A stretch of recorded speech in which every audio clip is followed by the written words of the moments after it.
Al-Imam Nawawi membolehkan bid'ah hasanah. Al-Imam Al-Iz bin Abdissalam juga membolehkan bid'ah hasanah. Al-Imam Syafi'i juga membolehkan bid'ah hasanah. Tetapi bid'ah hasanah yang dimaksud oleh mereka, para imam, bukan yang dimaksud oleh masyarakat umum.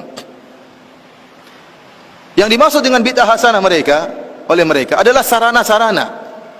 Adalah sarana-sarana. Contohnya apa? Makanya saya akan bacakan di sini perkataan Al-Iz bin Abdissalam tentang yang dimaksud oleh bid'ah hasanah oleh beliau. Al-Iz bin Abdissalam ini ulama besar mazhab Syafi'iyah yang dinukil perkataannya oleh Imam Nawawi. Imam Nawawi sehingga mengatakan bahwasanya bid'ah terbagi menjadi 5. Dia mengatakan bid'ah terbagi menjadi 5. Dan sebelum saya membacakan perkataan beliau, saya ingin jelaskan yang dimaksud dengan bid'ah hasanah oleh para ulama Syafi'iyah adalah hal-hal yang berkaitan dengan sarana, bukan ritual. Contohnya mereka mengatakan di antara bid'ah hasanah, bid'ah yang wajib atau bid'ah yang mustahab, contohnya bikin jembatan, contohnya bikin pondok. Bikin pondok ada enggak di zaman Nabi? Pondok ada enggak di zaman Nabi? Enggak ada. Di zaman Nabi orang belajar di masjid, enggak ada pondok. Tetapi di zaman sekarang dibuat pondok. Pondok itu bukan ritual ibadah, tapi pondok itu sarana untuk bisa belajar agama. Kemudian contohnya mereka mengatakan ilmu nahwu dan shorof, ilmu bahasa Arab. Di zaman Nabi tidak ada namanya ilmu nahwu dan shorof. Kenapa? Karena para sahabat semuanya bisa bahasa Arab. Yang butuh dengan ilmu nahwu dan shorof adalah kita-kita ini yang bahlul tidak tahu bahasa Arab. Makanya harus belajar ilmu nahwu dan shorof. Ini tidak ada di zaman Nabi, namun ada di zaman sekarang. Dan ini bukan ritual, tapi dia merupakan sarana untuk bisa memahami bahasa Arab. Contohnya lagi ilmu jarh wa ta'dil. Ilmu jarh wa ta'dil adalah ilmu untuk mempelajari dan mengetahui kredibilitas para perawi hadis. Hadis diriwayatkan oleh para perawi. Kita harus tahu bagaimana kredibilitas para perawi ini. Bisa enggak diambil periwayatannya atau tidak? Di zaman Nabi ilmu ini tidak ada. Kenapa? Karena para sahabat langsung meriwayatkan hadis dari Nabi, tidak melalui perantara perawi. Di zaman sekarang butuh, karena dari sahabat sampai kepada kita banyak perawinya. Maka butuh namanya ilmu jarh wa ta'dil. Ilmu ini dinamakan dengan bid'ah yang wajib menurut sebagian ulama. Kita bilang ini yang dimaksud oleh para ulama dengan bid'ah hasanah adalah masalah sarana. Contohnya apa? Mikrofon, ini juga bid'ah. Tapi dia sarana. Contohnya mereka mengatakan bid'ah hasanah adalah pengumpulan Al-Quran. Di zaman Nabi tidak ada pengumpulan Al-Quran, tetapi Al-Quran ditulis dalam lembaran-lembaran yang terpisah-pisah. Di zaman Abu Bakar ada ide untuk mengumpulkan Al-Quran lembaran-lembaran tersebut. Dan ini disebut dengan bid'ah hasanah karena di zaman Nabi tidak ada. Tetapi pada hakikatnya dia bukan ritual ibadah, tetapi dia sarana untuk mempelajari Al-Quran. Maka butuh lembaran-lembaran tersebut dikumpulkan. Karena yang disebut dengan bid'ah hasanah oleh sebagian ulama adalah masalah sarana-sarana, bukan ritual. Kalau ritual seperti tadi, sholat raghaib, sholat malam nisfu Sya'ban, tambahan wa barakatuh, mengangkat jenazah sambil berzikir, ini diingkari oleh Imam Nawawi, disebut dengan bid'ah yang mungkar. Sebagian orang-orang Indonesia tatkala melihat ternyata sebagian ulama Syafi'iyah membolehkan bid'ah hasanah, mereka salah paham. Mereka menyangka bid'ah hasanah yang dimaksud kreasi sebebas-bebasnya. Padahal tidak, yang dimaksud dengan bid'ah hasanah adalah masalah sarana dan sarana, bukan membuat ritual ibadah yang baru. Ya. Karena lihat, tatkala Imam Al-Iz bin Abdissalam mengatakan bid'ah terbagi menjadi bid'ah yang wajib, bid'ah yang haram, bid'ah yang mandub, dan bid'ah yang makruh, dan bid'ah yang mubah. Jadi bid'ah ada berapa?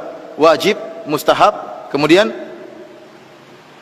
makruh, haram, dan mubah. Ada 5 macam bid'ah.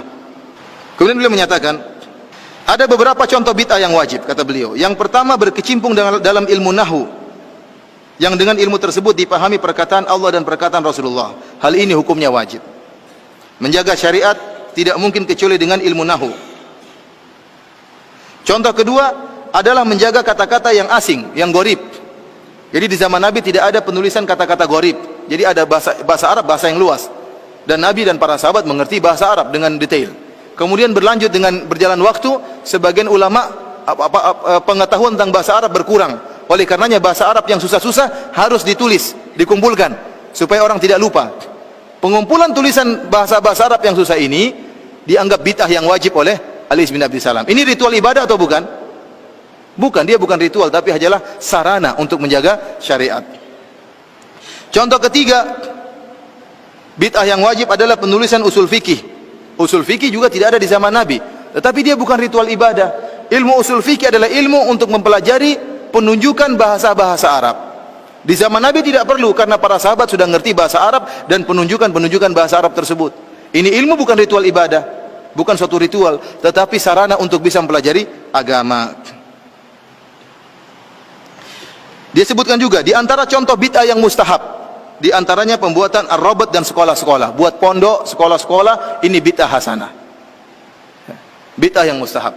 Dari sini ikhwani fillah wa akhwati fiddin azanillahu iyyakum, kita paham ternyata meskipun sebagian ulama Syafi'iyah membolehkan adanya bid'ah hasanah, namun bid'ah hasanah yang mereka maksudkan tidak sebagaimana yang dipahami oleh banyak orang, sehingga mereka menyangka boleh berbuat kreasi dalam ibadah sebanyak-banyaknya. Ini tidak dibenarkan, ya.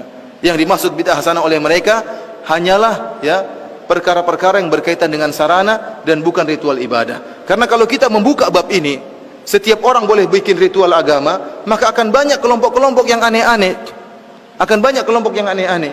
Ada yang berzikir dengan menggerakkan kepalanya, la ilaha illallah, ya, seperti itu apa?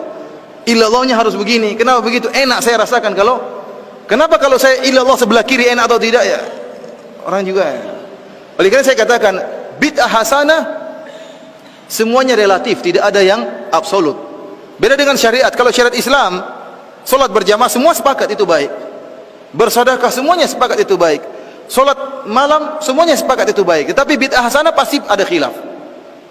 Contohnya seperti kalau bid'ah hasanah, kenapa dikatakan relatif? Karena dia baik menurut sebagian orang, menurut kreator bid'ah tersebut baik, tapi menurut yang lain tidak baik.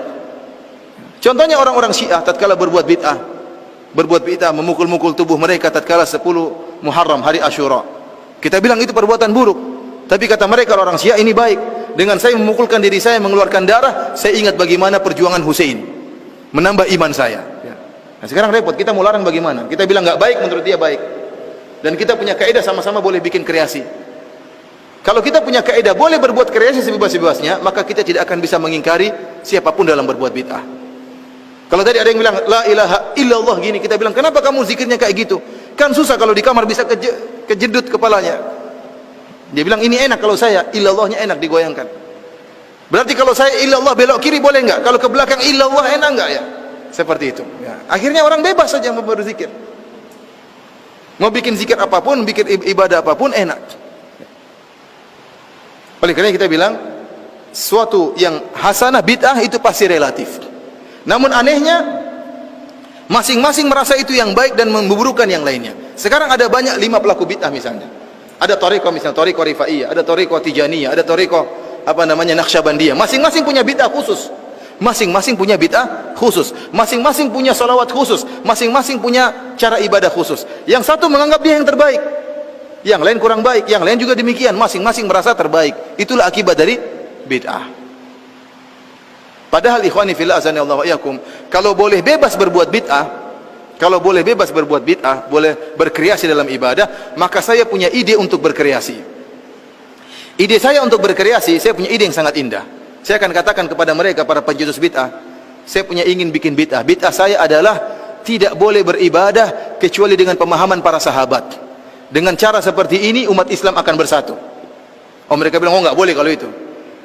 Ya, berarti saya punya bid'ah, kamu nggak nolak. Ya, kalau gitu saya juga boleh nolak bid'ah kamu. Karena ikhwan, bid'ah tidak ada yang absolut, semuanya relatif. Baik menurut masing-masing penciptanya, buruk menurut yang lain. Berbeda dengan syariat Islam, maka yang sudah sempurna, maka disepakati kebaikannya oleh seluruh, ya, umat Islam, ya.